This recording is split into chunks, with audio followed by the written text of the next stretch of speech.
अच्छे होंगे, बहुत स्वस्थ होंगे और बहुत मस्त होंगे। माय डियर फ्रेंड्स, हमने पिछले सेशन के अंदर चैप्टर नंबर 17 का पार्ट नंबर फर्स्ट अपडेट किया था, जिसमें अपन सार्वभौमिक वयस्क मताधिकार को समझा था। माय डियर फ्रेंड्स, आज का जो सेशन रहेगा उसमें हम आज आपको बात करेंगे चैप्टर नंबर 17 होगा, पार्ट नंबर 2 होगा, जिसमें हम पढ़ेंगे दोस्तों कि आप अपने प्रतिनिधित्व का चुनाव कैसे करेंगे। तो चलिए दोस्तों, आज का सेशन बहुत ही महत्वपूर्ण है। आप सभी साथियों से निवेदन करता हूं कि अगर आप पहले बार हमारे YouTube चैनल पर पधार रहे हो तो चैनल की सदस्यता जरूर ग्रहण कर लीजिएगा। यहां पर आ रहा है कि प्रतिनिधित्व प्रणाली भाग संख्या 2। बिल्कुल, सार्वभौमिक वयस्क मताधिकार सभी नागरिकों को उनके राज्य के शासन में शामिल होने का अवसर देता है। यहां पर यह बात आपको बहुत अच्छी तरह से मैंने पिछले सेशन में समझाया था। अगर आपने पिछले सेशन को नहीं देखा तो भैया इस वीडियो के नीचे आपको ज्योग्राफी का प्लेलिस्ट होगा, उसको देखिएगा और उसको कंप्लीट वॉच जरूर कर लीजिएगा। तो दोस्तों बात करते हैं, सार्वभौमिक वयस्क मताधिकार सभी नागरिकों को एक समान अवसर देता है कि आप अपने राज्य के अंदर अपने ही विधानसभा क्षेत्र के अंदर संबंधित चुनाव में भाग ले सकते हैं। वे अपना प्रतिनिधित्व चुन सकते हैं जो इन लोगों के अधिकारों की क्या करेगा, रक्षा करेगा। यानी अगर आप अपना प्रतिनिधि को चुनते हैं तो वो आपकी समान सभी प्रकार की रक्षा करेगा। अब सभी प्रकार की रक्षा का मतलब क्या होता है? सभी प्रकार की रक्षा का मतलब होता है कि जो भी अपने कानूनी रक्षा है उन सभी की वे रक्षा करता है। दोस्तों, प्रतिनिधित्व का जो चुनाव होता है वो दो प्रकार से होता है। प्रतिनिधित्व का चुनाव कितने प्रकार से होता है? दो प्रकार से होता है। उसमें से नंबर 1 बात करता हूं मैं क्षेत्रीय प्रतिनिधि, और दूसरे की बात करता हूं तो कार्यकारी प्रतिनिधि। क्लियर हो चुका भाई? सभी के क्लियर हो चुका है? एक बार देख लीजिए अच्छी तरह से। हमने दोस्तों पिछले सेशन में जो पढ़ा था उसी को हम यहां पर आपको समझाने का पूरा प्रयास कर रहे हैं। दोस्तों बहुत महत्वपूर्ण सेशन है और मैं आपको बता रहा हूं कि दोस्तों एग्जाम में इस प्रकार के क्वेश्चन 100% पूछे जाएंगे, तो आपको निबंध लिखते समय किसी प्रकार कोई भी गलती नहीं करना है। सार्वभौमिक वयस्क मताधिकार सभी नागरिकों को उनके राज्य के शासन में शामिल होने का अवसर प्रदान करता है। वे अपना प्रतिनिधि चुनते हैं जो इन लोगों को अधिकारों की रक्षा करते हैं।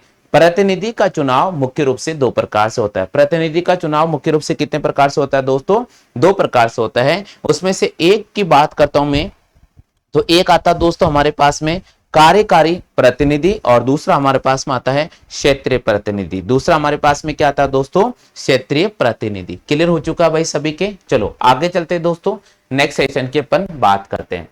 दोस्तों अगला आ रहा है, सबसे पहला पॉइंट आ रहा है हमारे पास में, क्षेत्रीय प्रतिनिधि होता क्या है? क्षेत्रीय प्रतिनिधि का चुनाव होता क्या है? चलिए भैया, अधिकांश लोकतांत्रिक देशों में क्षेत्रीय प्रतिनिधित्व चुनने का सबसे एक लोकप्रिय तरीका है। यानी बहुत सारे देशों की मैं बात करता हूं तो बहुत सारे क्षेत्रों के अंदर जो चुनाव प्रणाली होती है उसमें एक क्षेत्रीय प्रतिनिधित्व का चुनना बहुत ही लोकप्रिय माना जाता है। इसके अंतर्गत किसी भी क्षेत्र में विशेष तौर पर मतदाता अपने प्रतिनिधि का चुनाव करते हैं और उसे अपने अनुसार मत देते हैं। निर्वाचन के लिए संपूर्ण देश को क्षेत्रीय इकाइयों में बांटा जाता है। प्रत्येक निर्वाचन क्षेत्र में एक प्रतिनिधि को चुना जाता है। संपूर्ण जनसंख्या को निर्वाचित क्षेत्रों में बांटा जाता है जिनमें लगभग बराबर मतदाता उपस्थित होते हैं। लगभग बराबर मतदाता होते हैं। देखिए दोस्तों, अभी आपने देखा होगा कि हाल ही में विधानसभा के चुनाव हुए। विधानसभा के जब चुनाव हुए थे तो आपने एक अपने विधायक को चुना था, तो वो मैं कह सकता हूं कि क्षेत्रीय प्रतिनिधित्व द्वारा चुना गया है। इसी प्रकार अगर दोस्तों आपके क्षेत्र में सरपंचों के चुनाव होते हैं तो सरपंचों के चुनाव को भी आप वोट देते हो। अब दोस्तों जब ये होता है कि सरपंच के अंदर जब वोट होते हैं, चुनाव होते हैं, तो कम से कम 2 से 3 जने खड़े हो जाते हैं, लेकिन उसमें से जो जीता उसको सबसे ज्यादा मतदाता पसंद करते हैं। तो अगर आपके क्षेत्र में भी अगर सरपंचों के चुनाव हो रहे हैं और आप अपने प्रतिनिधित्व के रूप में अगर किसी वोट देते हैं और वह अगर जीत जाता है तो वो समझ जाना कि आपका प्रतिनिधित्व होगा। अब वे आपके संविधान संबंधी सभी प्रकार के कानूनों की रक्षा करेगा। दोस्तों आगे चलते हैं कि अधिकांश लोकतांत्रिक देशों में प्रतिनिधि चुनने का ये सबसे लोकप्रिय तरीका होता है। इसके अंतर्गत किसी भी क्षेत्र विशेष के मतदाता अपने प्रतिनिधि का चुनाव करते हैं। निर्वाचन के लिए संपूर्ण देश में क्षेत्रीय इकाइयों को बांटा जाता है। प्रत्येक निर्वाचन क्षेत्र में एक प्रतिनिधि चुना जाता है। संपूर्ण जनसंख्या को निर्वाचन क्षेत्र में बांटा जाता है और जिनमें लगभग संख्या में बराबर मतदाता उपस्थित होते हैं।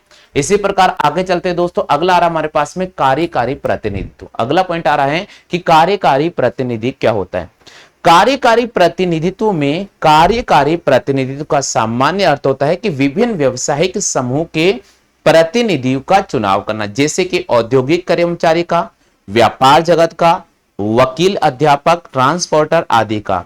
इस प्रकार वर्ग विशेष से संबंधित लोगों की अलग अलग विविध इकाइयां बनती हैं। उदाहरण के लिए जब अध्यापक का निर्वाचन क्षेत्र हो तो उस प्रकार वे अपना प्रतिनिधित्व का चुनाव करते हैं। हाँ भाई, यहां तक सभी को आ गया क्या समझ में? यहां तक सभी साथियों को समझ में आ चुका है कि जल्दी से बताओ भाई। कार्यकारी प्रतिनिधित्व आप सभी को समझ में आ चुका है क्या? जल्दी से लिखो भाई, आप सभी को समझ में आ गया। कार्यकारी प्रतिनिधित्व क्या होता है? जैसे मान लीजिए कि आप कॉलेज के अंदर पढ़ रहे हैं, आप कॉलेज के अंदर पढ़ रहे हैं तो छात्र संघ का चुनाव होता है। अब छात्र संघ के चुनाव में बहुत सारे विद्यार्थी खड़े हो जाते हैं, लेकिन आप अपने एक छात्र नेता को वोट देते हो और उसका चयन करते, तो जो जीतता है वो सभी जितने भी छात्र हैं, चाहे उसे वोट दिया है चाहे उसे वोट नहीं दिया है, वो सभी का फिर लोकप्रिय नेता बन जाता है क्योंकि उसकी जीत हो जाती है। तो इस प्रकार यहां लिखा गया है कि कार्यकारी प्रतिनिधित्व का मतलब क्या होता है? कार्यकारी प्रतिनिधित्व का मतलब होता है दोस्तों कि कार्यकारी प्रतिनिधित्व का अर्थ होता है कि विभिन्न व्यवसायिक समूह के प्रतिनिधित्व का चुनाव करना, विभिन्न छोटे छोटे संगठनों के प्रतिनिधित्व का चुनाव करना। जैसे औद्योगिक कर्मचारी हो गया, व्यापार जगत हो गया, वकील हो गया, अध्यापक हो गया, ट्रांसपोर्टर हो गया इत्यादि। इस प्रकार वर्ग विशेष से संबंधित लोगों की अलग अलग विविध इकाइयां बनाई जाती हैं। उदाहरण के लिए अध्यापकों का एक निर्वाचन क्षेत्र हो सकता है जो एक अपने प्रतिनिधित्व का चुनाव करता है। इसी प्रकार अगर मैं कह सकता हूं कि अध्यापकों का एक विशिष्ट निर्वाचन क्षेत्र हो सकता है जो एक अपने अध्यापक श्रेणी का प्रतिनिधित्व करते हैं। चलिए भैया आगे चलते हैं। आगे लिखा गया है निर्वाचन क्षेत्र को व्यवसाय और कार्य के आधार पर वर्गीकृत किया जाता है। इसी प्रकार अगर निर्वाचन क्षेत्र की मैं बात करता हूं तो निर्वाचन क्षेत्र को व्यवसाय और कार्य के आधार पर वर्गीकृत किया जाता है। उनमें से उनका प्रतिनिधि चुनने को कहा जाता है। क्षेत्रीय प्रतिनिधित्व की तरह यह निर्वाचन क्षेत्रीय आधार पर नहीं बल्कि उनके व्यवसाय पर निर्भर करता है। यह एक ऐसा तरीका होता है जिसके द्वारा विभिन्न व्यवसायिक समूह का प्रतिनिधित्व प्राप्त किया जाता है। निर्वाचन क्षेत्र मतदाताओं का वह समूह होता है जो प्रतिनिधि को चुनता है और यह समूह किसी विशेष भौगोलिक क्षेत्र से संबंधित हो सकता है। जैसे अपन बात करते हैं क्षेत्रीय विधायक की बात करते हैं, लोकसभा का क्षेत्र कह सकते हैं, राज्यसभा का क्षेत्र कहते हैं। इनमें भी दोस्तों आप सभी को पता है लोकसभा का जो क्षेत्र होता है उसका हाल ही में चुनाव हुआ था। राज्यसभा का चुनाव भी इसी प्रकार आयोजित होता है दोस्तों।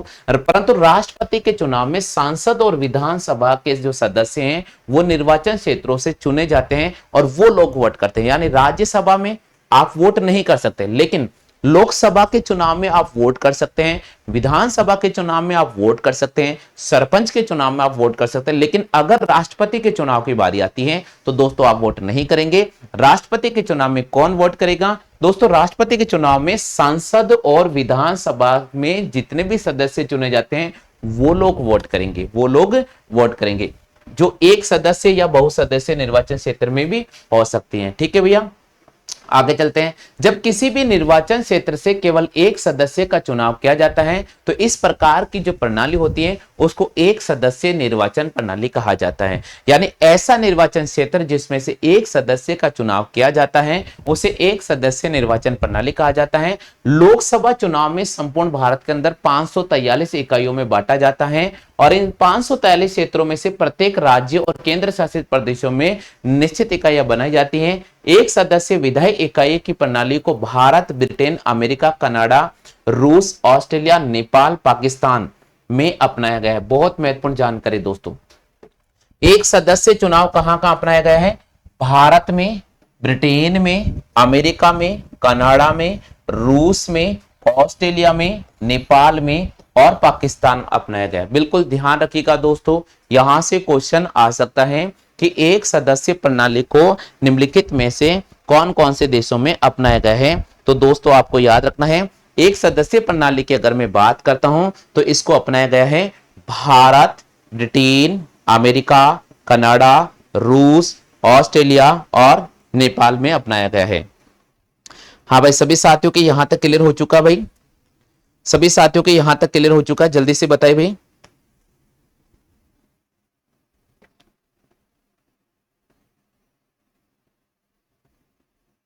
हाँ भाई, क्लियर हो चुका है सभी साथियों के? चलो भाई आगे चलते हैं। नेक्स्ट आगे चलते हैं दोस्तों। बहुसदस्यीय निर्वाचन क्षेत्र क्या कहलाता है? बहुसदस्य यानी एक से अधिक के जो सदस्य हैं उनका निर्वाचन करना बहुसदस्यीय निर्वाचन प्रणाली कहती है। एक से अधिक सदस्यों का चुनाव करना, एक से अधिक सदस्यों को मनोनीत करना, और इस प्रकार की जो प्रणाली है वो बहुसदस्यीय प्रणाली कहलाती है। क्लियर हो चुका भाई? हाँ भाई, सभी साथियों क्लियर हो चुका है क्या? जल्दी से बताओ भाई, सभी की क्लियर हो चुका है?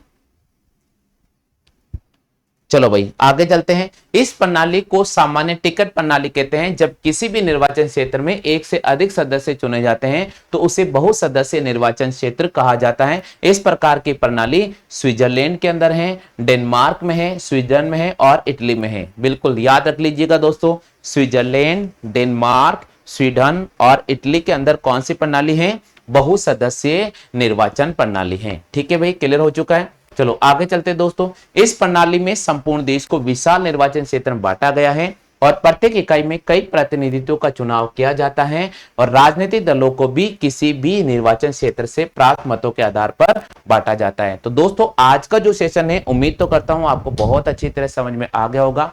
दोस्तों अगर मान लीजिए कभी आपको एक बार में समझ में नहीं आता ना बेटा, तो टेंशन नहीं लेना, इस वीडियो को दूसरी बार वॉच कर लेना, 100% आपको समझ में आ जाएगा। और आप सभी साथियों से एक विशेष सूचना जो मैं यहाँ पर आपके सामने लिख रहा हूँ।